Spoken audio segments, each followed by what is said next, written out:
చెప్తాను. ముందు మనం ఈ టాపిక్ టాపిక్ డైవర్ట్ అవుతుంది. సరే ఇది చెప్పండి, పురుష శరీరంలో స్త్రీ అని ఎందుకని? అదే అదే అదే మనం అది మీరు అడిగినామని నేను ఆన్సర్ చెప్తాను. జనరల్ మాటలో చెప్తారేమో అని అడిగాను. అది మీరు అది పెద్ద టాపిక్ మీకు చెప్పమని చెప్తాను కాదు, మీకు టైం మీద అసలు టాపిక్ డైవర్ట్ అయిపోతుంది నా బాధ. వద్దు సరే ఇది చెప్పండి.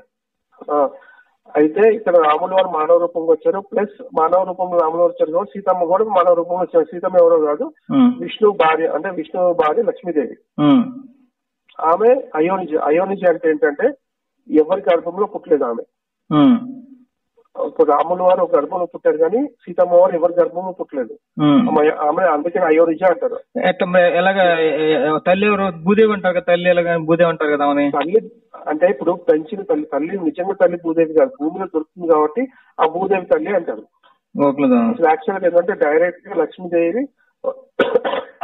భూమి మీద రావాలి కాబట్టి భూమిలో ఉంది, అది జనకమార దున్నుతుంటే బయటపడుతుంది.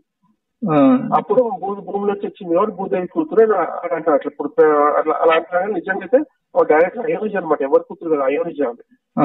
మీరు రామాయణంలో వస్తుంది అయోనిజ అని చెప్పి. అలా అంటూ అవతార లక్ష్మీదేవి ఉన్నటువంటి విష్ణు భార్య ఉన్నటువంటి లక్ష్మీదేవి ఉన్నటువంటి సీతగా వచ్చేసింది, జన్మించేసింది. ఎవరికి దొరికింది? జనక మహారాజుకి. భూమిలో దొరికిందా?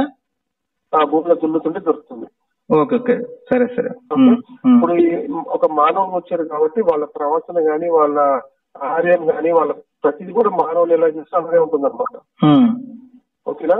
అయితే ఆయనకి వనవాసం రామ పట్టాభిషేకం అనుకుంటారు ముందు, కానీ కైకే వల్ల రామ పట్టాభిషేకం రద్దయిపోయి ఈయన 14 సంవత్సరాలు వనవాసం చేయాల్సి వస్తుంది. ఎవరు? రాముడు. అప్పుడు రాముడు ఏమంటారు, రాముడికి సీత అంటే అత్యంత ప్రేమ, అది భార్య ఉండొచ్చు, అట్లా అత్యంత ప్రేమ ఉన్నప్పుడు రాముడు అంటే నువ్వు అడవిలో కష్టాలు పడలేవు, నువ్వు అడవికి రావడానికి అవుతుంది, నువ్వు ఇక్కడే ఉండి వాళ్ళ అమ్మకి సేవ చేసుకోమంట, అంటే అత్తగారికి సేవ చేసుకో, భరతుడు వాళ్ళకి కూడా సేవ చేస్తూ ఉండు, వాళ్ళతో అంటే కలిసిమెలిసి ఉండు, అంతఃపురంలో ఉండు అంటాడు. అప్పుడు సేవ, భరతుడు సేవ అనకూడదు, వాళ్ళకి వదిలే కాబట్టి అందరితో కలిసి అత్తగారికి సేవ చేసుకో, మా అమ్మగారికి సేవ చేసుకో, వీళ్ళందరితో కలిసి ఉండు అంటాడు రాముడు. అది సేవ అది తప్పని అట్లా అనకూడదు. అయితే ఇట్లా ఉండమంటే అప్పుడు సీతమ్మ ఏమంటారంటే మన ధర్మశాస్త్రం ప్రకారము పతి ప్రత్యక్ష దైవం కాబట్టి నేను పతితోనే ఉండాలి, పతి సేవ చేసుకుంటూ ఉండాలి కాబట్టి నేను నీతోనే వస్తాను అంటాడు. ఇద్దరి మధ్య చాలా డిస్కషన్ అయితే రాముడు ఒప్పుకోడు అనమాట. ఒప్పుకోనప్పుడు ఆమె కొంచెం ఆ బాధ, ఇది రాముడు వారు ఒప్పుకోలేని ఒక బాధతోటి కోపంతో ఆ మాట అంటుంది. ఏమని, నువ్వు పురుష స్త్రీలో ఉన్నావా, నేను వస్తే రక్షించలేని నువ్వు భయపడుతున్నావా అని అడుగుతుంది. అందుకే ఇమీడియట్ గా సెకండ్ శ్లోకమే ఉంది, ఎవరైనా నేను తక్కువ అంచనా వేస్తే వాళ్ళు తక్కువ అన్నట్టు, నువ్వు నీకు చాలా బల సంపన్నం అన్నట్టుగా నెక్స్ట్ మీరు చెప్పిన శ్లోకంలో ఏదైతే మీరు రెఫరెన్స్ ఇచ్చారో ఇమీడియట్ దాని శ్లోకంలోనే ఆ మాట ఉంది. ఏమని ఒకసారి మీరు చూస్తాను, అదే నువ్వు బల సంపన్నుడు, నేను తక్కువ అంచనా వేయకూడదు అని చెప్పి ఉంటుంది. తర్వాత ఇమీడియట్ శ్లోకమే అది. సరే సరే, మీరు రిఫరెన్స్ ఇచ్చిన తర్వాత శ్లోకం చూడండి, అదే మాట ఉంటుంది అనమాట. అలాగా సీతమ్మ అన్నారు. కోపంలో అనింది, అక్కడ నింద అనే పదం కూడా ఉంది పైన. అదే కోపంతో అన్నారని చెప్పి కోపంతో అన్నదనమాట. కోపంతో నిందానింది. మరి కాన్సెప్ట్ ప్రశ్న వేశారు ఇక్కడ. కాన్సెప్ట్ ఏంటంటే మీరు కోపంతో నన్ను అరణ్యం తీసుకెళ్ళట్లేదు కాబట్టి కోపంతో అనింది అన్నారు. ఆ కాన్సెప్ట్ అదే కదా, అదే కదా కాన్సెప్ట్. ఇప్పుడు అక్కడ మనం దేవతగా పూజిస్తున్నప్పుడు దేవతలకి ఇలాగా నోటికి వచ్చినట్టు ఎలా అంటే అలాగ అనేయచ్చు కోపంలో. నేను అదే చెప్పాను మీకు, వాళ్ళని దేవతగా చూడకండి. ఇప్పుడు మనం ఆదర్శ మూర్తులుగా చూస్తున్నాం కదా, ఆదర్శ దంపతులుగా చూస్తున్నాం కదా. అదే చెప్తుంది, రావణ సంహారం జరిగే వరకు వాళ్ళు దేవతలు కాదు, మానవులు. ఎప్పుడైతే రావణ సంహారం జరిగిందో దాని తర్వాత మాత్రమే వాళ్ళకు రావణ సంహారం జరిగిపోయింది కాబట్టి ఈ బ్రహ్మ గాని మహేశ్వరుడు గాని ఇతర దేవతలందరూ వచ్చినప్పుడు రాముల వారు నీకు సీతమ్మ వారి నెక్స్ట్ టాపిక్ అది మీరు అడిగిన రోజులో అన్నారు కదా, దాంట్లో కూడా ఇది వస్తుంది. నేను ఎప్పుడు చెప్పబోయేది ఇప్పుడు దేవతలుగా వాళ్ళు అయ్యారు. అప్పుడు ఎప్పుడు చనిపోవటం కూడా ఎందుకు అలా చనిపోయారు?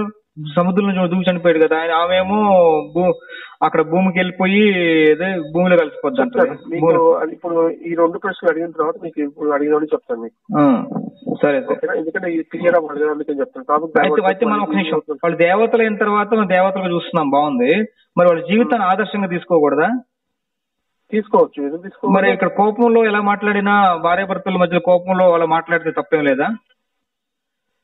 ఇప్పుడు ఆదర్శంగా తీసుకోవాలంటే ఇప్పుడు ఒకటి అడుగుతానండి కుమార్ గారు, మక్కి ఆదర్శం ఎవరు తీసుకోవాలి? ఒక లైఫ్ గాంధీ లైఫ్ హిస్టరీ ఉందండి. గాంధీ ఏం చేశాడు? కూర్చున్నాడు నుంచి నడుస్తున్నాడు తీసుకోవడం కదా మాట. ఇప్పుడు ఎంత రాముడు భర్త అన్నప్పుడు భార్య భర్త మీరు ఉంటారు, మీరు మీ వైఫ్ చెల్లెలు, నేను చెల్లెలు అంటాను మీ వైఫ్ ని, మీ చెల్లెలు ఉన్నారు. జీవితంలో కోపం ఒక్క మాట నడుకొని ఉంటారా? మన అందుకే దేవుళ్ళు అవ్వలేదు, మన అందుకే మళ్ళీ వాళ్ళు దేవుళ్ళు. నేను అదే చెప్తున్నాను మీకు, వాళ్ళు దేవుళ్ళు కాదు.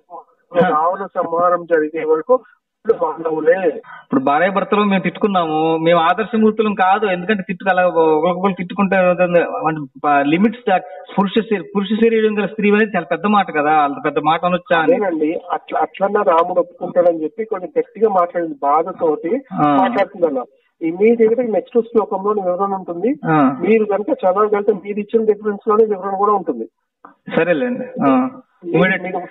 అంటే ఇప్పుడు ఎలాగైనా సరే అరణ్యం తీసుకెళ్లాలని చెప్పి మీరు ఒక్క నిమిషం నేను బుక్ ఓపెన్ చేస్తాను. సాధారణ ఇప్పుడు మన కుటుంబాల్లో కూడా అలాగే జరుగుతుంది. ఆడవాళ్ళు ఏంటంటే వాళ్ళు ఒప్పించడం కోసం వాళ్ళు ఏదైనా చేస్తుంటారు, ఎలాగైనా మాట్లాడుతుంటారు, ఆఖరికి ఒప్పించుకుంటారు. అదేనండి, అదే జరిగింది అక్కడ. ఎందుకంటే రాము వారు ఎట్టి పరిస్థితి ఆయన ఒప్పుకోనంటాడు. ఇప్పుడు ఇక్కడ మనం వేరే ఒక కుటుంబం కోసం స్టడీ చేయట్లేదు, ఇక్కడ వాళ్ళని ఒక ఆదర్శమూర్తులుగా తీసుకుంటున్నాం మనం. ఆదర్శమూర్తులు ఇప్పుడు కోపం వచ్చినప్పుడు మనం అది సాధించడం కోసం మన ప్రేమ వ్యక్తపరిచేటప్పుడు అలా ఎలాగైనా మాట్లాడొచ్చా అనే కాన్సెప్ట్ వస్తుంది. అప్పుడు సరే నేను బుక్ ఓపెన్ చేశాను. మీరు చెప్పిన శ్లోకం ఆరోగ్యకాండలో 30వ సర్గలో ఉంది. ఓకేనా? రామ, నీవు పురుష శరీరం గల స్త్రీని, అటు నిన్ను విదేహ దేశ రాజు మిథిలాధీశుడు ఆయన నా తండ్రి ఏమనుకుని అల్లుడిగా చేసుకుని ఉన్నాడో తెలియదు అని మీరు రిఫరెన్స్ గా పెట్టారు. అదే శ్లోకంలో వివరణ కవి క్లియర్ గా ఇచ్చాడు. ఏ బుక్ లో అది? మీరు ఇచ్చిన పుస్తకమే, వివరణలో ఇచ్చట వ్యాఖ్యాతలు ఏవో వ్యాఖ్యానాలు రాసినారు, కానీ అవన్నీ స్వప్రతిభావిత కల్పితములు. అంటే వాళ్ళు ఇలా అనుండొచ్చు అని చెప్తున్నారు. ఓకే, అనావశ్యకములు అనుండొచ్చు ఏంటండి?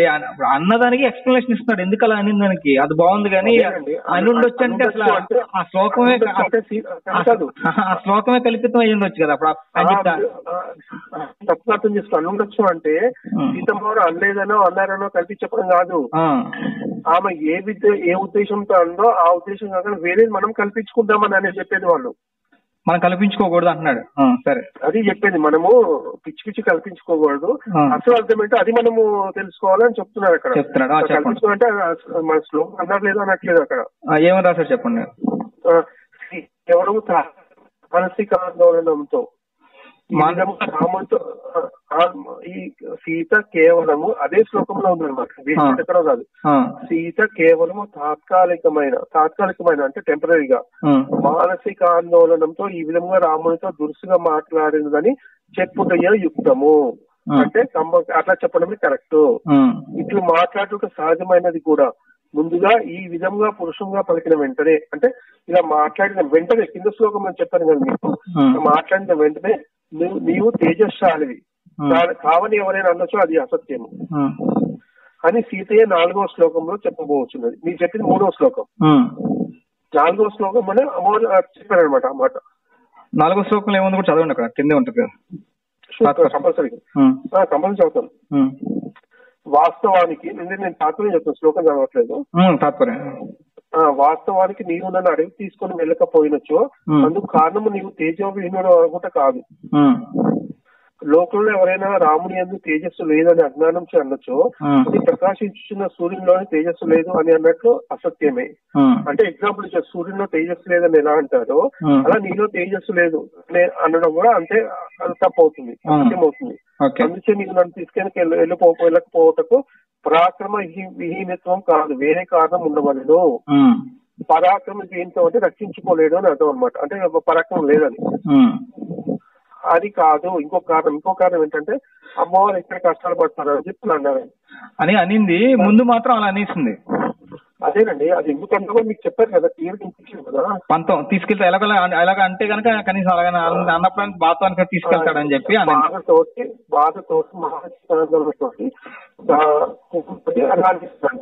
అదండి మీరు చెప్పింది. ఒకసారి మీరు చెప్పింది మామూలుగా కోణంలో ఆలోచిస్తే అది సాధారణ కుటుంబస్తుల్లో సాధారణ ఆడవాళ్ళు సాధారణ మగవాళ్ళు మాట్లాడుకున్నప్పుడు వాళ్ళు ఆదర్శంగా తీసుకోవాలి. వాళ్ళు అలా మాట్లాడుకుంటే దాంట్లో ఒక పద ఉంది. దీంట్లో సీతాదేవిని ఆదర్శమూర్తిగా తీసుకుంటారు, ఒక మంచి ఉత్తమ భార్యగా తీసుకుంటున్నారు సమాజం. కాబట్టి ఆ ఉత్తమ భార్య అనేటువంటి తొందరపాటులో కూడా తన పంతం సాధించుకోవడం కోసం కూడా ఒక భర్తని అంత మాట అనటం అనేది ఎంతవరకు సబబు అనేది ప్రశ్న అది విమర్శ అంతే. మీ ప్రశ్నకి జవాబు చెప్తాను, ఈ ప్రశ్నకి జవాబు చెప్తాను. మనం రాముడు సీతమ్మ వారిని ఆదర్శంగా తీసుకోవాలి. ఎట్లా తీసుకోవాలి? మీకు సీతమ్మ వారు ఎన్ని కష్టాలు వచ్చినా గానీ భర్తను వదలలేదు, ఆయన అడుగు జాడలు నడిచింది. మనం అది ఆదర్శంగా తీసుకోవాలి మనం. సీతమ్మ వారు పరిస్థితిలో కూడా అందరినీ అడవికి వెళ్ళిపోమన్నా కానీ దూషించలేదు. నేను రాముడితో నేను వెళ్తానన్నది కానీ అన్నది కానీ, దశరథ మహారాజు దగ్గరికి వెళ్ళి నువ్వు నేను చేస్తాను ఇప్పుడు ఎందుకు ఇలా చేస్తున్నావు, ఇది తప్పు కదా, ఎవరు చేయని ఎదురు తిరగలేదు. అంటే వాళ్ళ పెద్దలు చెప్పిన మాటకి పూచా తప్పకుండా పాటించింది అనమాట. అంటే భర్తతో నడిచింది, భర్తతో వెళ్ళటానికి అన్ని అన్నది భర్తతో ఎలా నడవాలంటే అలా నడిచింది. భర్త చిత్రం పట్టింది, అట్లా పెద్ద కూడా గౌరవించింది. మనం ఆదర్శంగా తీసుకోవాలి. ఓకే అండి, ఓకే సరే. అంటే మీకు కొన్ని ఈ విషయాల్లో ఏంటంటే ఇప్పుడు ఎలా ఉంటుందంటే అదే కోణంలో ఇప్పుడు స్త్రీలు కూడా అలాగే చేస్తున్నారు. ఇప్పుడు స్త్రీలు కూడా తాను సాధించుకోవటానికి చాలా మంది స్త్రీలు తాను సాధించుకోవటానికి భర్తను ప్రేమిస్తారు, కానీ సాధించుకోవడం కోసం కొన్నిసార్లు బ్లాక్ మెయిల్ దిగుతారు, అవసరం ఏదైనా మాట్లాడతారు. అలా ఉంటుంది. అదేలేండి, మనం అలాగే చేస్తారు. బ్లాక్ మెయిల్ కాదులేండి. ఇప్పుడు మగవాళ్ళని ఎలా పడితే అలా మాట్లాడుతుంటారు. వారు ఎక్కడ రాముడి బ్లాక్ మెయిల్ చేయలేదు. ఇక్కడ పురుష శరీరం గల స్త్రీ అంటే అర్థమైతే నువ్వు నీకు పరాక్రమ వినీతము నీకు తేజస్సు లేదని అర్థం వస్తుంది అక్కడ. అంటే నువ్వు స్త్రీ ఎలాగైతే ఏదైనా కష్టం వచ్చినప్పుడు కానీ యుద్ధం చేయాలన్నప్పుడు కానీ ఒక పురుషుడి పక్కన దాక్కుంటుంది, మీకు అది తెలిసిన సంగతి. అంటే పురుషుడు యుద్ధానికి వెళ్ళాలి పక్కన ఉంటుంది. అలాగే నువ్వు పరాక్రమ వినీతం కాదు మళ్ళీ ఇమీడియట్ గా నెక్స్ట్ శ్లోకంలో చెప్పింది. స్త్రీ యుద్ధానికి వెళ్ళారు, జనరల్ గా అడవులకు వెళ్ళారు, కష్టాలు పడటం వల్ల సుకుమారంగా పెరుగుతాడు. అందుకని నేను అలాగా సుకుమారంగా పెరిగినా గానీ నీతో పాటు కష్టాలు పడగలను, నాకు నువ్వు ఉంటేనే సుఖము అని చెప్పడానికి ఆ వర్డ్ యూజ్ చేశాడు. నెక్స్ట్ దాంట్లో చెప్పింది పరాక్రమేత కాదు అని చెప్పి నెక్స్ట్ శ్లోకం ఇమీడియట్ శ్లోకంలో చెప్పింటాను. స్త్రీలాగా చేయబాక నన్ను రక్షించి గెలవలే నువ్వు ఎలాగైనా సరే తీసుకొని వెళ్ళమని కాన్సెప్ట్. నువ్వు నన్ను రక్షించగలవు అని చెప్తున్నా అనమాట. సరేలేండి, ఓకే అండి, ఓకే. ఆ కోణంలో మీరు అన్ని తీసుకోకూడదు, అది వాళ్ళ ప్రేమతోటి వెళ్ళాలనే ఉద్దేశంతో అనిందని చెప్పి అన్నారు కదా. అది ఆ కోణం కదండి, ఒక కోణం. అదే సరేలేండి, ఓకే అండి, ఒకే కోణం ఉందండి అక్కడ. సరే ఇంకోటి చూద్దాం, ఇది రావణుడి చూద్దాం నెక్స్ట్. దీనికైతే మీరు ఒప్పుకుంటున్నారా లేకపోతే లేదు నేను ఆ కోణం చూడటం అంటారా? అప్పుడు అలాగే ఇప్పుడు స్త్రీలందరూ కూడా భర్తలతోటి వాళ్ళు సాధించుకోవడం కోసం మరి మాట్లాడినా కూడా తప్పు లేదని స్త్రీలందరినీ ఒప్పుకోదు, మరి ఒప్పుకోవాల్సి వస్తుంది. మరి తప్పండి. మీరు ఎలా ఉందంటే ఇప్పుడు సీతమ్మ వారిని ఆదర్శంగా తీసుకోవాలని చెప్పి సీతమ్మ వారు అడవిలో వాళ్ళ పర్ణశాలలో పాకేసుకున్నారు కాబట్టి మీరు కూడా పాకేసుకుని ఉండాలిగా ఉండాలా, అదే ఆదర్శంగా తీసుకోవాలన్నట్టు. ఆ కోణంలో రాదు. ఇప్పుడు ఒక్కోసారి ఉంటాడు ఒక పురుషుడు, వాళ్ళని ఏరియాకి నేను వెళ్తున్నా నువ్వు రాకూడదు, అక్కడ ప్రమాదం రాకూడదు అంటే అక్కడ కూడా నువ్వే మగోడువా కాదా, మరి నన్ను తీసుకెళ్ళినప్పుడు రక్షించగలవులే, నువ్వు తీసుకోవాల్సిందే మగోడు కాదంటే అక్కడ తను అలా మాట్లాడి ఎలాగైనా తీసుకెళ్లేలాగా చేసుకుంది అనుకోండి, ఇప్పుడు తప్పు కాదంటే వస్తుంది అక్కడ అలా మాట్లాడితే. అదే మీరు ఆదర్శంగా మీరు ప్రతిదాన్ని కూడా ఆదర్శంగా తీసుకోవాలి, ప్రతి పదాన్ని తీసుకుంటా అంటే మీరు ప్రతిదీ కూడా ఆదర్శంగా తీసుకోవాలంటే అప్పుడు మీరు అప్పుడు మాత్రమే ఇది ఆదర్శంగా తీసుకోవాలని నేను లెక్కిస్తున్నట్టు మీరు సాధారణమైన స్త్రీ కానీ ఆలోచించండి సార్. సరే మంచి ఎక్స్ప్లెనేషన్. ఇప్పుడు బైబుల్ గురించి కూడా మేము అలాగే ఎక్స్ప్లెనేషన్ ఇస్తున్నాం కదా సార్, బైబుల్ కోణంలోనే ఇస్తున్నాం, మా సొంత మాటలు కాకుండా బైబుల్ కోణంలో సందర్భము భావము అక్కడ ఎందుకు ఇలా ఉంది అనే విషయం గురించి చెప్తాం కదా. మీరు ఇస్తారండి, ఆ సాంబశివరావు ఉన్నాడు చూసారా, అతను ఎక్స్ప్లెనేషన్ ఇవ్వడు. మీరు అతను వీడియోస్ కనుక చూస్తే కనుక ఎన్నో మాట్లాడినవాడు అసలు, అతను చూసే ఉంటారు. ఇప్పుడు కాన్సెప్ట్ ఇప్పుడు ఒక గ్రంథాన్ని ఒక కోణంలో ఒక భావము సందర్భం అన్ని చూసుకుని మాట్లాడుతున్నారు కదా, అదే కోణంలో బైబిల్ గురించి ఇప్పుడు మాట్లాడుతున్నాం మేము. ఇక్కడ మీరు బాగానే ఉన్నాం. మీరు నమ్మిన దైవాన్ని బట్టి అక్కడ సందర్భాన్ని బట్టి భావాన్ని బట్టి మంచితనం ఆయన తీసుకున్నారు కదా, బాగుంది, నేను కాదంట్లా. ఇదే కోణంలో బైబిల్ కోణంలో కూడా మేము కొన్ని తీసుకొని చెప్తున్నప్పుడు అసలు చాలా విమర్శనాలతో బోర్దో జల్లుతూ ఇష్టం వచ్చినట్టు నోటికి వచ్చినట్టు మాట్లాడేసి అదే విషయాన్ని పద్దాకలు ఏమనిస్తుంటే మాకు అది బాగా బాధపడుతుంది. వాళ్ళ కోణం కోసమే మనం ఈ విషయాలు ఎత్తుతున్నాం తప్ప లేకపోతే ఎత్తాల్సిన అవసరం లేదు కదా. ఎత్తునే పర్లేదండి బాబు. నేను కూడా మీకు ఒక విషయం అర్థం కావట్లేదు. మీరు కానీ సాంబశివరావు కానీ నేను అంతకుముందు రామాయణం చదివేవాడిని కాదు. మీరు లేవనెత్తిన వల్ల నేను పుస్తకాలన్నీ కొని చదువుతున్నాను. దీని వల్ల నేనేంటంటే త్వరలో అసలు ఎవరితో నేను కూడా అంతే కదా. నేను ఇప్పుడు అంతకుముందు ఒక విశ్వాసగా చర్చికి వెళ్ళేసి వచ్చేవాడు. మామూలుగా బైబుల్ మా కోణంలో చదివిన విధానం వేరు. విమర్శలకు అడిగిన ప్రశ్నలకు జవాబు ఇచ్చే కోణం వేరండి. ఆలోచించే విధానం, చదివే విధానం ఇంకా డెప్త్ కి వెళ్ళాలి. దానికి బాగా డెప్త్ కి వెళ్ళాలి. ఓవరాల్ గా వెళ్ళింది వేరు, డెప్త్ గా వెళ్ళి విమర్శకుడికి అర్థమయ్యేలాగా ఒక వేరే రిలీజియస్ కు సంబంధించిన వ్యక్తి బేసిక్స్ కూడా తెలియని వ్యక్తికి అర్థమయ్యేలాగా చెప్పాలంటే బాగా డెప్త్ గా వెళ్ళి అర్థమయ్యేలా చెప్పగలగాలి అని నా కోణంలో ఇప్పుడు 2 ఏళ్ళ నుండి బైబిల్ స్టడీ చేస్తున్నాను. అదే నేను కూడా చెప్పాను కదా, ఇప్పుడు చేస్తున్నాను. త్వరలో నేను కూడా ఒకటి స్టార్ట్ చేసి ఇప్పుడు ఇది ఉంది కదా, ఇది నేను ఆడియో పెట్టమంటారా వద్దంటారా? పెట్టేసాను, నో ప్రాబ్లం ఎట్ ఆల్. అది ఇదే ఆడియో మీరు కూడా వీడియో చేయండి. ఇలాగ రాముడిని ఇలాగ అంటుంటారు, చూపించి పలానోళ్ళు ఇలా అన్నారు, దానికి ఎక్స్ప్లెనేషన్ అని చెప్తే పెడితే బాగా బెటర్. నేను పెడతాను కదా వీడియోస్, అలాగే పెట్టుకోండి. చేస్తాను. నేను ఇలాగంటే నాది యాక్చువల్ ఇంకోలాగా ఉంది నా ప్లాన్. సరే పెట్టండి. ఇప్పుడు దొరికింది అది. అది మీరు చెప్పిన యుద్ధకాండలో 115వ సరిగ్గా 20వ శ్లోకం అది. ఇది రావణ నోటిలో నలిగిందానో దుష్టమైన చూపులతో అతని చేత చూపబడిందానో అయినా నిన్ను గొప్ప కులంలో పుట్టినా అని చెప్పుకోవచ్చు, నన్ను నేను ఎట్లు మరలా గ్రహించగలను అన్నారని చెప్పి శ్లోకం చెప్పారు. ఇది కూడా ఏంటంటే రాములు వారు అన్నారు, దీంట్లో అనలేదు, ఇదంతా కల్పించిందని చెప్పడం లేదు. రాములు సీతమ్మతో అన్నారు. ఓకే, అదే దాంట్లో ముందు ఒకటి ఉంటుంది మాట. అంటే ఈ డిస్కషన్ అంతా జరిగే ముందు 712వ పేజీలో, అంటే మీరు చెప్పిన దాంట్లో అదే యుద్ధకాండలో అదే 115వ సరిగలో మీరు 20వ శ్లోకం అన్నారు కదా, 11వ శ్లోకంలో ఒకటి ఉంటుంది. 11వ శ్లోకం అనమాట, పేజీ నెంబర్ 712. మీరు చెప్పిందేమో 714 పేజీ నెంబర్. 712 అంటే ఈ టాపిక్ అంతా ఏంటంటే ఈ డిస్కషన్ అంతా అవుతున్నప్పుడు మీరు ఏదైతే చెప్పారు ఈ చాప్టర్ అంతా ఒక సిచ్యువేషన్, ఒక ఏమంటారు ఒక సిచ్యువేషన్ సంబంధించిన అనమాట. అంటే ఒక సన్నివేశం సంబంధించిన, కరెక్ట్ చెప్పాలంటే ఇదంతా ఒక సన్నివేశం అనమాట. సీతమ్మ వారిని ఇప్పుడు రావణ సంహారం జరిగిన తర్వాత విభీషణుడు పట్టాభిషేకం అవుతుంది. విభీషణుడు పట్టాభిషేకం అయిన తర్వాత రాముడు వారు చెప్తారు సీతమ్మని తీసుకురా అంటాడు. సో విభీషణుడు వెళ్ళి సీతమ్మని తీసుకొస్తాడు. తీసుకొచ్చినప్పుడు రాముడు వారు ఆలోచిస్తారు అనమాట, ఇప్పుడు సీతమ్మ ఒక పీరియడ్ 1 year లేకపోతే ఎంతో, నాకు పీరియడ్ కరెక్ట్ తెలియదు కానీ అన్ని రోజులు రావణ రాజ్యంలో ఉంది. అంటే 10 రాక్షసుల రాజ్యంలో ఉంది. ఇప్పుడు రాక్షసుల రాజ్యం ఉన్నప్పుడు ఆ యుద్ధం ఒక రాజు అంటే వేరే వాళ్ళ దగ్గర ఉంది, శత్రువు దగ్గర ఉంది. కరెక్ట్ చెప్పాలంటే శత్రువు దగ్గర ఉంది కాబట్టి ఇప్పుడు ప్రజలందరూ రావణాసురుడు మీకు చెప్పారు, రాముల వారు మానవుడుగా ఉన్నాడని చెప్పి యుద్ధం అయిపోయే వరకు కూడా.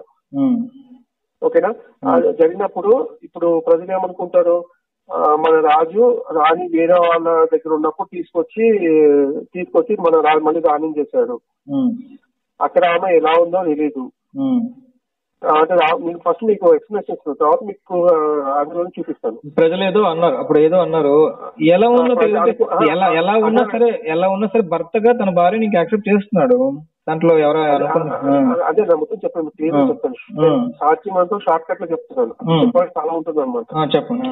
అయితే ప్రజలు మళ్ళీ ఏమనుకుంటారు, వాళ్ళ జనాపవాదం చేత ఉంటుంది. 11వ శ్లోకంలో క్లియర్ గా ఏముంటుందంటే అదే మన యుద్ధకాండలో అదే 115వ సరిగ్గా మీరు చెప్పిన 20వ శ్లోకం, నేను చెప్పిన 11వ శ్లోకం. తన హృదయమునకు ప్రియురాలైన సతీమునందు సమీపమునందే నిలిచి ఉన్న సీతను చూచుచున్న ఆ రాజైన రాముని, ఇక్కడ రాజైన అన్నాడు కానీ దేవత అని చెప్పలేదు అందుకని, ఆ రాజైన రాముని హృదయము జనాపవాదము చేత 2 విధములుగా ఉండేను. అర్థమైంది కదా? ఇది వివరణ కాదు, తాత్పర్యం మాత్రమే. వివరణ ఇక్కడ చెప్పలేదు కవి, తాత్పర్యం ఇచ్చాడు అనమాట. అంటే 2 విధములు అంటే 2 విధములుగా ఉండదు. 2 విధములు ఏంటంటే, ఒకటేమో ఈ ప్రజలేమన్నా అనుకుంటారేమో తీసుకొచ్చేస్తే మళ్ళీ, ఈయనకేమో లోపల ప్రేమ ఉంది కానీ ఆమె మంచిది ప్యూర్ అని చెప్పి నిరూపించాలి. అంటే ప్రజలకు నిరూపించాలి. తనకు తెలుసు సీతమ్మ చాలా పవిత్రురాలు, ఎలాంటి దోషం లేదని చెప్పి, కానీ ప్రజలకు కూడా నిరూపించాలంటే ఏం చేయాలి? అప్పుడు ఆయన పరుషంగా మాట్లాడతాడు అనమాట. సీతమ్మని నువ్వు అక్కడ ఉన్నావు కాబట్టి నువ్వు ఎవరి దగ్గరికన్నా వెళ్ళిపో, నేను నిన్ను జయించాలి కాబట్టి నిన్ను విడిపించాలి, ఈ రాజు నిన్ను తీసుకొచ్చి చంపాలి కాబట్టి చంపాను. నీ మీద మాకు మనస్సు లేదని కూడా అన్నాడు అక్కడ. అదే చెప్తుంది. ఫస్ట్ ఈ శ్లోకం చెప్పిన తర్వాత మీరు చెప్పిన వాళ్ళు వస్తాయి ఈ శ్లోకాలు. ఆ ఉద్దేశంతో ఆ మాట పలికాడు అంటారు. అక్కడ క్లియర్ గా ఉంది, జనాపవాదం భయము చేత అని క్లియర్ గా ఉంది. ఇది తాత్పర్యం, వివరణ కాదు. అంటే తాత్పర్యం అంటే వర్డ్ టు వర్డ్ మీనింగ్. ఆ భయం తోటి అంటే వాళ్ళ ప్రజలు ఏమనుకుంటారో, మళ్ళీ వాళ్ళకి సీతమ్మ వారు చులకన కాకూడదు, సీతమ్మ వారిని పవిత్రాలుగా నిరూపించుకోవాలని చెప్పి కొంచెం పరుషంగా మాట్లాడాడు. పరుషంగా మాట్లాడిన తర్వాత అప్పుడు ఆమె ఉంటుంది, ఈవెన్ రాముల వారు కూడా ఆమెను అగ్ని ప్రవేశం చేయమని ఎక్కడా చెప్పలేదు. ఇప్పుడు విభీషణుడు, సుగ్రీవుడు, లక్ష్మణుడు కాబట్టి నువ్వే భరతుడు కాబట్టి వీళ్ళెవరి దగ్గర నువ్వు ఉండొచ్చు, నా దగ్గర ఉండాల్సిన అవసరం లేదు, నువ్వు ఉండాలనిపిస్తే వీళ్ళెవరి దగ్గర ఉండొచ్చు అన్నాడు. అప్పుడు సీతమ్మ వాడు ఈయన పరుషంగా మాట్లాడి తను షాక్ అయిపోయి ఎందుగా మాట్లాడుతున్నాడు అని చెప్పి అనుకుని ఆమె అగ్ని ప్రవేశం చేస్తుంది. ఉండొచ్చు అంటే జంటలు నివాసం ఉంటానిక లేదా దేనికోసం అన్నాడు? నివాసం ఉండడానికని. అంతేనా? ఇంకేదో కూడా విన్నానండి, ఇంకో మరి తప్పుగా విన్నాను, నేను తప్పుగా విన్నాను. మరి అక్కడ వాళ్ళ దగ్గర కూడా అందమైన అందంగా ఉంటాడు ఇతను, ఇలా అందంగా ఉంటాడని కూడా అన్నట్టు ఉంది. అలా అక్కడ ఎక్కడ లేదు, ఈ శ్లోకాలు ఎక్కడ లేదు అట్లా. ఇలా లక్ష్మణుడు అందంగా ఉంటాడు, అలా అందంగా ఉంటారు వెళ్ళిపో అని అన్నట్టుగా అలా ఏం లేదా? లేదు, అలా ఎక్కడ అనలేదు. వీళ్ళు ఎవరి దగ్గర ఉండొచ్చు అంటారు, వాళ్ళ దగ్గర ఎందుకు ఉండొచ్చు అంటారంటే నివాసంగా ఉండొచ్చు అంటారు. అది కూడా ఎందుకు అంటారంటే మన హిందూ సాంప్రదాయం ప్రకారము తమ్ముడు అన్న భార్య తమ్ముడు వదిన అవుతుంది. వదిన అంటే తల్లితో సమానం అనమాట, మీకు తెలిసే ఉంటుంది. అలాగే వాళ్ళ దగ్గర ఉండొచ్చు అన్నాడు. కానీ రాముడు ఇంత పురుషంగా మాట్లాడడం సహించలేదంటే ఓర్చుకోలేని సీతమ్మ వారు లక్ష్మణుడితో నా స్థితి పేర్చు, నేను ఈ వాక్యం నేను భరించలేను, అగ్ని ప్రవేశం చేస్తాను అని అంటాడు. అగ్ని ప్రవేశం కూడా చేసే ముందు సీతమ్మ చాలా క్లియర్ గా చెప్తాడు, నేను కనుక పవిత్రాలైతే నాకేం కాకూడదు అంటాడు. అప్పుడు అగ్ని ప్రవేశం చేసిన తర్వాత అగ్నిదేవుడు తీసుకొచ్చి చాలా పవిత్రాలు మాట్లాడలేదు, చాలా నీ మీద ప్రేమతోటే ఉంది అని చెప్తాడు. అంటే అక్కడ ప్రజలందరూ చూశారు, ప్రజలందరూ తెలుసు, అంటే అక్కడ చూశారు కాబట్టి వాళ్ళకి తెలుస్తుంది. అప్పుడు ఇదంతా జరిగిన తర్వాత రాముడు అంటాడు, సీతమ్మ నాకు తెలుసు, ఇదంతా కూడా నేను చెప్పే కల్పించట్లేదు, ఆధారం ఉన్నది ఉన్నాయి అనమాట. సీతమ్మ వారు చాలా పవిత్రం తెలుసు కాబట్టి ప్రజలందరూ తెలియాలని చెప్పి ఇలా చేశాను అని అంటాడు. ఇలా చెప్పాలంటే 712లో అదే ప్రజలందరూ అన్నారు కాబట్టి నేను ఇలా చేస్తున్నానని రాముడు అంటాడు. 119 సరిగ్గా 14వ శ్లోకంలో ఉంటుంది అనమాట. అయోధ్యకాండ 2 1 5 అయోధ్యకాండ కాదు, యుద్ధకాండ 1 119 119 సరిగ్గా దాంట్లో 14వ శ్లోకం. అది అందరి కోసమే నేను ఇలాగా అన్నాను, అగ్ని ప్రవేశం అన్నాను అంటాడు. అవును, నాకు నీ మీద నమ్మకం ఉంది, నువ్వు పవిత్రం తెలుసు, కాకపోతే ప్రజల కోసం వాళ్ళకి తెలియాలని చెప్పి నీ పవిత్రత వాళ్ళకి తెలియాలని చెప్పి నేను ఇలా పరుషంగా మాట్లాడాను అని అంటాడు. అంటే అగ్ని ప్రవేశం అయిపోతుంది, పవిత్రాలు బయటకు వస్తుంది అని అంటారు. సరే, ఇంకో డౌట్ రావచ్చు మీకు. చెప్పండి. ఇక అగ్ని ప్రవేశం చేసినప్పుడు పవిత్రాలుగా నిరూపించినప్పుడు మళ్ళీ అడవికి ఎందుకు పంపిస్తాడు అని. ఓకే, మళ్ళీ గర్భంతో ఉన్నప్పుడు పంపిస్తాడు. మళ్ళీ ఎందుకు పంపించాడు, అంతా అయిపోయింది. ఇది అగ్నిప్రవేశం అయిపోయింది, పవిత్రాలను నిరూపించబడ్డారు, అంత అయిపోయింది. మళ్ళీ ఒక చాకలి ఎవరన్నందుకు మళ్ళీ ఎందుకు పంపించాడు? అది గర్భంతో ఉంటుంది అప్పుడు, అది కదా ఎక్కువ నిందిస్తుంటారు. ఒక ఆడియో వినే వాళ్ళకి కూడా మనకి ఉపయోగపడుతుంది. చెప్పండి. చాకలి ఇప్పుడు గర్భంతో వస్తుంటే సీతను ఎందుకు పంపించాడు, ఓకే ఎందుకు పంపించాడు అని చెప్పి అంతా ప్రూఫ్ అయిన తర్వాత కూడా చాకలి ఇట్లా మాట్లాడాడని చెప్పి ఒక గూఢాచారి వచ్చి రాముడు చెప్తాడు. అంటే నగర విశేషాలు ఏంటంటే అప్పట్లో ప్రతి రోజు కూడా ఆ రోజు నగరంలో ఏమనుకుంటున్నారు, గూఢాచారుల వల్ల మొత్తం అంటే మంచి పరిపాలన జరగాలి కాబట్టి అని తెలుసుకునేవాళ్ళు సీక్రెట్ గా. ఇలా ఇలా ఒకరు అంటారని చెప్పి కూడా గుచ్చి రాములు వారు ఒకరు అన్యమనస్కుడు అంటే అన్యమనస్కుడు అంటే ఇది ఒక అన్యమనస్కుడుగా ఉంటాడు అనమాట. ఏంటి చెప్పు అంటే ఆయన ఇబ్బంది పడుతుంది, లేదు చెప్పు పర్లేదు మొమ్మాట లేదని చెప్పు అంటే అప్పుడు చెప్తాడు ఆయన ఇట్లా చగడవాడు ఈ మాట అన్నాడు అని చెప్పి. అప్పుడు రాజుగా రాములు వారు ఉన్నారు. ఇలా అంటున్నాడు అని చెప్పి ఆయన కొంచెం బాధపడి రాజా తన ప్రజ అని మీరు వినే ఉంటారు. అంటే రాజు ఎలా ఉంటే ప్రజలు ఎలా ఉంటారని చెప్పి అక్కడ అగ్ని ప్రవేశం జరిగినా గానీ ఇంకా వీళ్ళు ఇలానే అనుకుంటారని చెప్పి. అంటే ఇప్పుడు నేను అదే ఆయన చక్రం అంటాడు, నేను రాముడు అనుకున్నావా వీరాల ఇంట్లో తీసుకొచ్చి పెట్టుకోవడానికి అని వాళ్ళ భార్యని అంటాడు అనమాట. అంటే ఇంకా అలానే అనుకుంటున్నారని చెప్పి నేను రాజుగా ఉండకూడదు అని భరతుని అడుగుతాడు, లక్ష్మణుని అడుగుతాడు, శత్రుఘ్ని అడుగుతాడు ఈ రాజ్యభారం తీసుకోమని. వాళ్ళు ఒప్పుకోరు, మేము మొయ్యలేము మా వల్ల కాదు అంటారు. కాదు ఎవడో చాకలోడు అంటే ఇప్పుడు అక్కడ ఇప్పుడు దాని గురించి రాజ్యమే వద్దని అనుకున్న డెసిషన్ అదే చెప్తుంది. ఇప్పుడు ఒకవేళ కనుక ఆ రాజ్య పరిపాలన వేరే వాళ్ళు చేస్తే కనుక ఆమెను అడవికి పంపించాల్సిన పని ఉండదు. రాజధర్మం ప్రకారం ఏంటంటే ప్రజల వినతులు కూడా వినాలి. ఇప్పుడు వాళ్ళకి ఏదో సీతమ్మ వాళ్ళు అక్కడ నిరూపించుకున్నారు మంచి వాళ్ళు అంటే మేము చూసామా అంటారు రాజ్య ప్రజలు. ప్రజలకు తెలుసు కదా అగ్నిప్రవేశం చేసినట్టుగా తెలుసు. మానవులు అందరూ ఒకలాగా ఉంటారు కదా, ఇప్పుడు పరశురందరూ ఒకలాగా ఉంటారు కదా, ఒక్కొక్కరు ఆలోచన ఒకలాగా ఉంటుంది. అంత మాత్రాన్ని ఇప్పుడు ఒక మాట ఎలా పంపించేస్తాడు.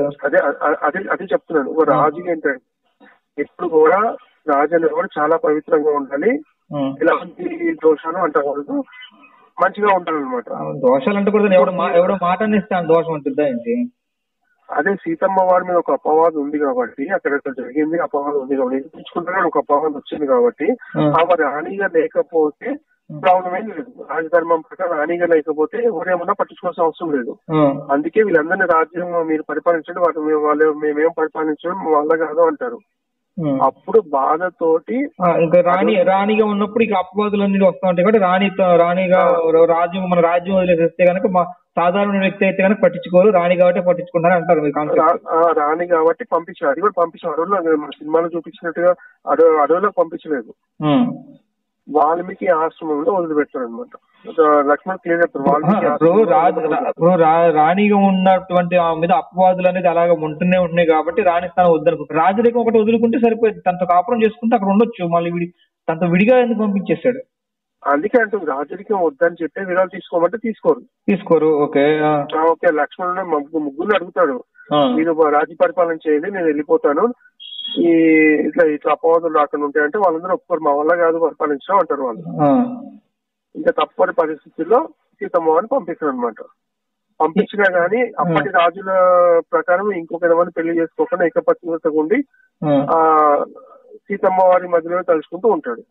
ఓకే, మరి అక్కడ సీతమ్మ వారు పశ్చాత్తాపడి చనిపోయినట్టుగా ఉంటుంది.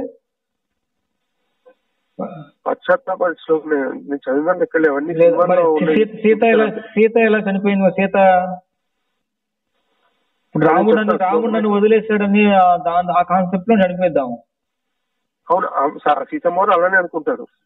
ఏంటి నేను ఇన్ని కష్టాలు పడుతున్నా, ఇన్ని చేసినా గానీ ఇంకా ఈ ప్రజలు అక్కడ కూడా ఆమె రాములు అని ఒక మాట అన్నది, ఈ ప్రజలు ఇలా అనుకుంటున్నారని చెప్పి ఆ బాధతోటి ఆమె వెళ్ళిపోతుంది. పంపిస్తారు వాల్మీకి ఎక్కడ ఎవరి దగ్గరికి ఏ ఆశ్రమం? వాల్మీకి ఆశ్రమం దగ్గర వదులుతారు. సినిమాలు చూసి అడవిలో వదులుతారు. వాల్మీకి ఆశ్రమంలో వదులుతారు. అక్కడ దిగులతో చనిపోతారు. ఆ దిగులతో భూమిలోకి వెళ్ళి అక్కడ భూదేవి వచ్చినట్టుగా వచ్చి నేను అనుమానిస్తున్నాడు, ఇంకా అనుమానిస్తున్నాడు. అది నేను చూడాలి. అది యాక్చువల్ గా నాకు ఆ విషయం తెలియదు, అది చూడాలి. ఎందుకంటే రామన్ సరే అదొకటి చూడండి. అక్కడ మాకు చెప్పేది ఏంటంటే నేను ఒక దగ్గర చూసింది ఏంటంటే, వీడియో క్లిప్పింగ్ చూసింది ఏంటంటే, భూదేవి ఏమంటుందంటే రాముడు ఇంకా నిన్ను అనుమానిస్తున్నప్పుడు ఇంకెందుకో బాధపడి దిగులుతా ఉంటా వచ్చే అని చెప్పి భూదేవి భూమిలోకి వెళ్ళిపోతుంది సీత. ఇంకా అక్కడ రాముడు అనుమానిస్తున్నట్టుగానే తీసుకున్నట్టుగా ఉంది. అదే నేను చూస్తాను, అదే ఎంతవరకు. సరే సార్ చూద్దాము. ఇంకోటి రాముడు చనిపోయాడు కదా మరి సముద్రంలో దూకా ఇక్కడ నీళ్ళలో ఆత్మహత్య చనిపోవడం, అవతారం చాలించడము. నీళ్ళ లేదా అదే సరైన నదిలో అవతారం చాలిస్తారు. అది ఎందుకు అంటే నేను చెప్తాను. యాక్చువల్ గా మన యుద్ధం రావణాసురుడి సంహారం జరిగిన తర్వాత వీళ్ళు బ్రహ్మ మహేశ్వరులు ఇతర దేవతలు వచ్చేసి మీ రావణ సంహారం జరిగిపోయింది కాబట్టి ఇంకా మీరు ఈ అవతారం చాలించేసి వచ్చేసేయండి అంటారు వైకుంఠానికి. వచ్చేసాడు, లేదు నేను మాట ఇచ్చాను, రావణ సంహారం జరిగిన తర్వాత 11,000 సంవత్సరాలు భూమండలాన్ని పరిపాలిస్తానని చెప్పి ఒక మాట ఇచ్చాను, మాట నిలబెట్టుకోవడానికి నేను ఇక్కడే పరిపాలిస్తాను అని చెప్తాను. అలా పరిపాలిస్తారు అనమాట. పరిపాలించిన తర్వాత అప్పుడు అవతారం చాలిస్తారు. ఆ ఊర్లో అందరూ కూడా చనిపోతారంటగా నీళ్ళలో. ఏంటండి? ఆ రాజ్యంలో కూడా అందరూ కూడా ఆయనతో పాటు నీళ్ళలో దూకి చనిపోతారని విన్నాను నేను. అది దూకి చనిపోవడం కాదండి, అదంతా ఆయన మీద అభిమానంతో వాళ్ళు కూడా వచ్చేస్తారు. వచ్చి చనిపోవటాన్ని అవతారం చాలించినట్టు మీరు తీసుకుంటారు. కృష్ణుడు కూడా చనిపోతాను అవతారం చాలించినట్టు తీసుకుంటారు. కాదంట్లా అవతారం చాలించడం అవతారం పరిమాప్తి చేయడం అనమాట. అది సరే అంటే ఈ శరీరంతో వచ్చారు కాబట్టి ఈ శరీరం వదిలేసి వెళ్ళిపోతారు వాళ్ళు. సరే.